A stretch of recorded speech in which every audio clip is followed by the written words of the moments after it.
But Rob, we just touched on this a few days ago. Obviously, the Los Angeles Lakers have fired their coach, Darvin Ham. And it came up, I don't know if it was a caller or how we got into it, but why don't they just make LeBron the player coach? And I don't think that's possible today. I think there are too many complications. And it has been done over, it used to be. Well, it used to be commonplace. To some, it was commonplace enough where it wasn't that big of a deal in the 60s and 70s. Chris, when you hear that player coach, the first one you think of? Bill Russell. You think of Bill Russell. Yeah, I think of Bill Russell. But there were several. But yeah, Bill Russell. And he actually won a championship, if not two, doing it as a player coach. Yeah. I always think of Joe Torre because I grew up, as a Mets fan in New York, and he was Chris. I didn't even know it had happened in baseball. Joe Torre was a player coach. It was like his last year as a player, and they made him a manager. Wow. Frank Robinson, Chris, did you know that with the Tribe? Like I said, I didn't. Yeah. I wasn't even thinking of any baseball players. Yeah, those are the only two that I remember in baseball. Those two. But anyway, Rob, none other than friend of the show, NBA champion as a player, part of the Showtime Lakers. And the way that the Hall of Fame is going, he'll be in the Hall of Fame too. He's better. Look, with all due respect to Michael Cooper, no, Byron I'm just Scott saying. Was better. Would you agree with Chris, that? Yeah, Byron that's Scott what I'm saying. Yeah. I'm saying the way it's going, I'm sure when Coop got in, he didn't think to himself, how am I not in? No, he's better than Michael Cooper. There's no question. And Coop was good at what he did, but Byron Scott was better.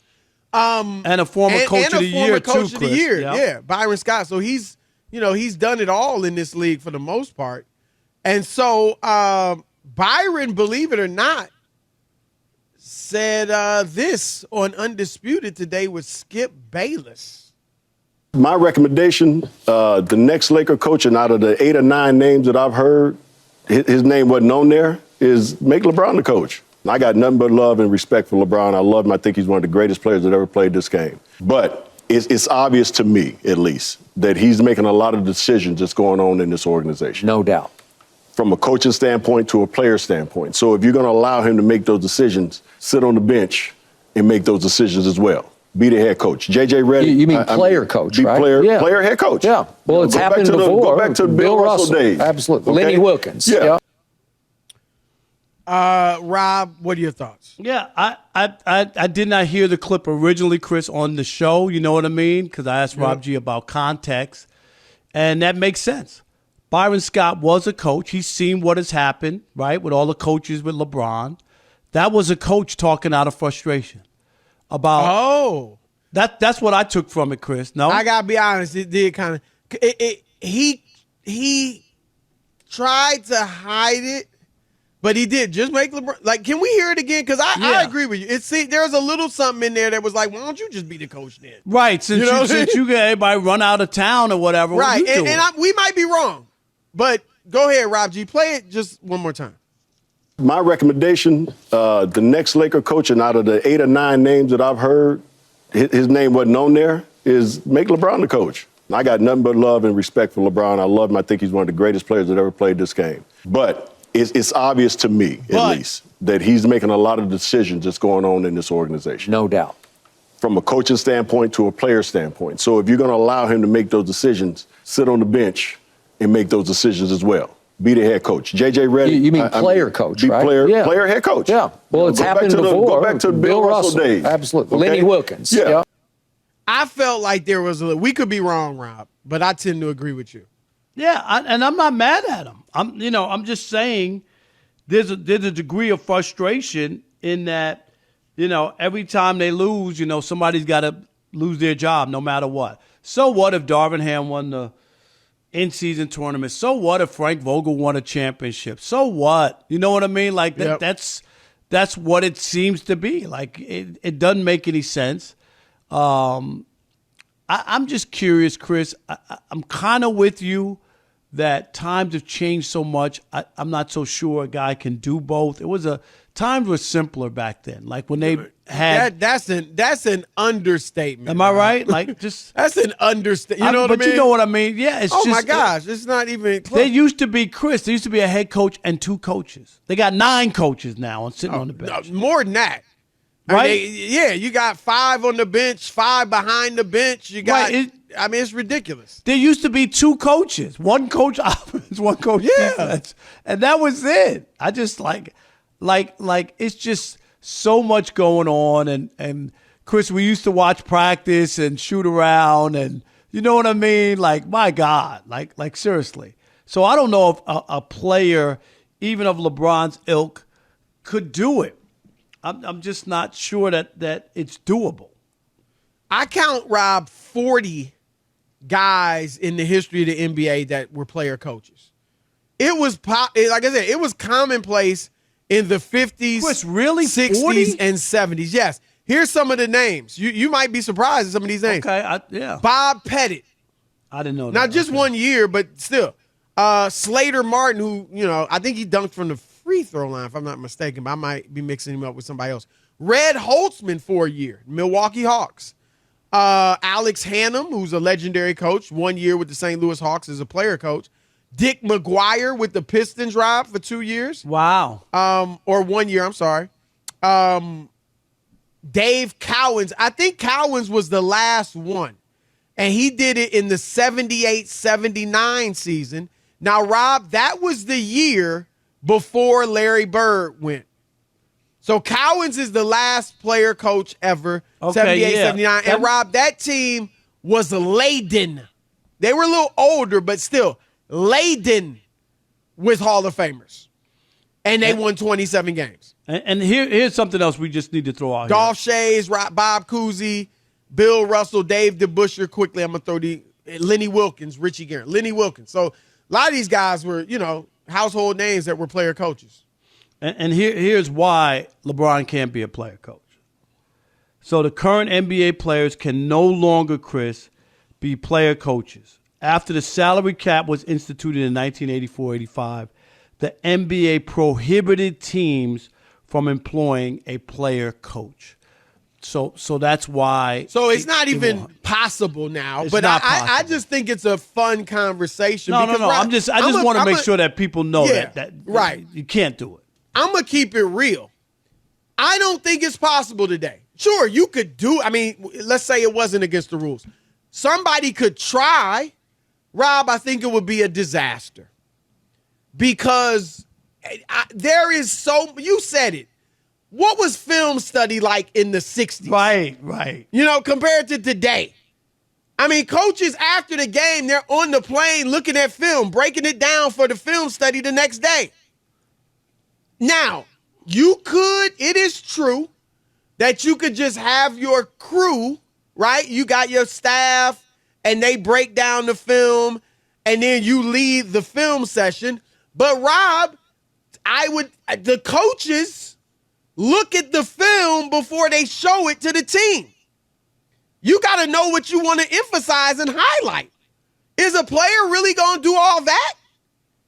Is a player going to break down a full half of basketball, to say the least? No. Right? No. Rob, when I was in film sessions in college, it would take us an hour to get through 6 minutes of the game.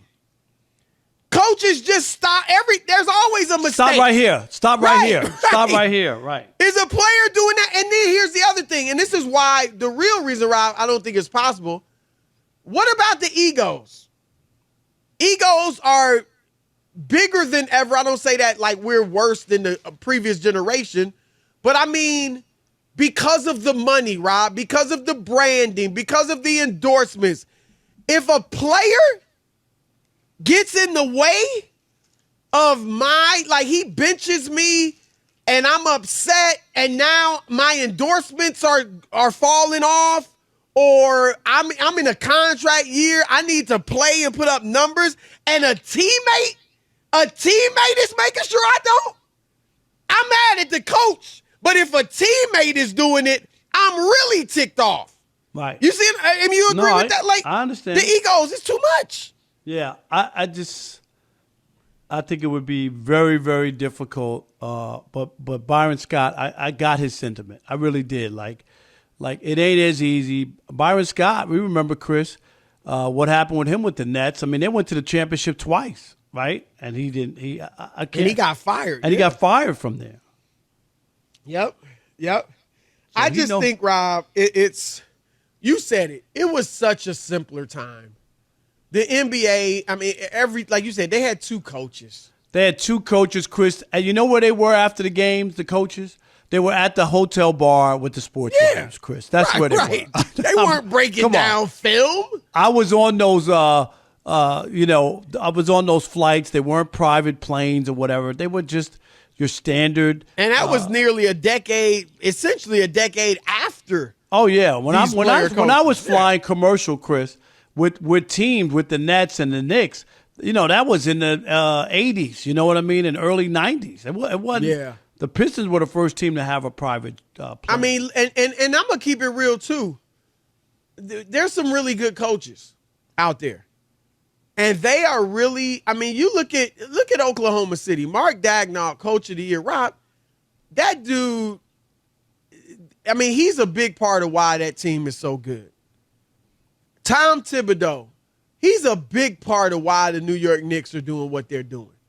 You know how some of these dudes are now, maybe they're doing it a little more than they have to, because some of these guys will get in at 6 a.m., Rob, and leave at, 7, 8 p.m. at night. They just don't want to be at home. I'm being honest. Or they just something, don't want to right? be at home. But they living on watching film and all.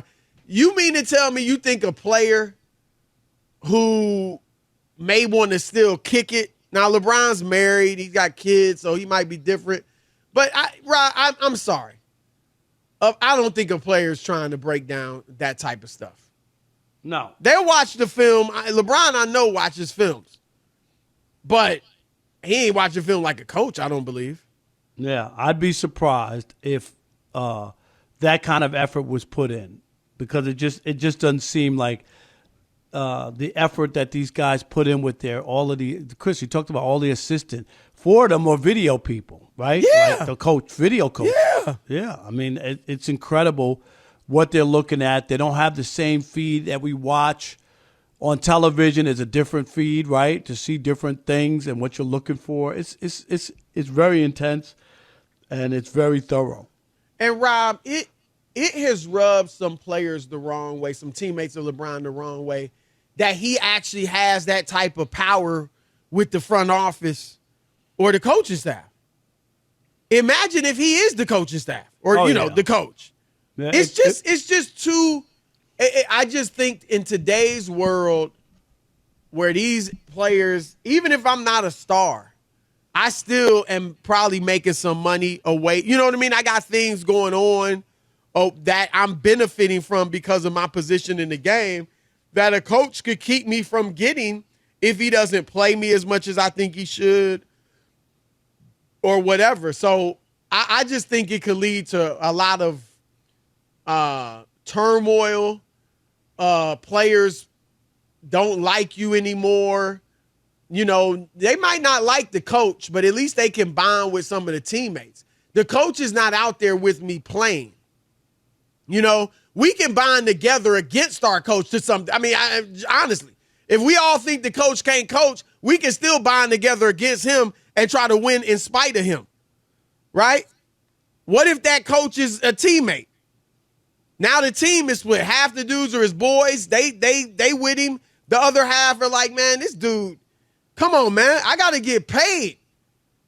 I need to make this all-star team so I can get the Supermax or whatever it is. I'm up for a contract after this. I need to impress. I need to put up numbers. And you standing in my way. I just think it would be, there's all types of landmines for a player coach. And I'm actually glad it's not possible today that it's against the rules.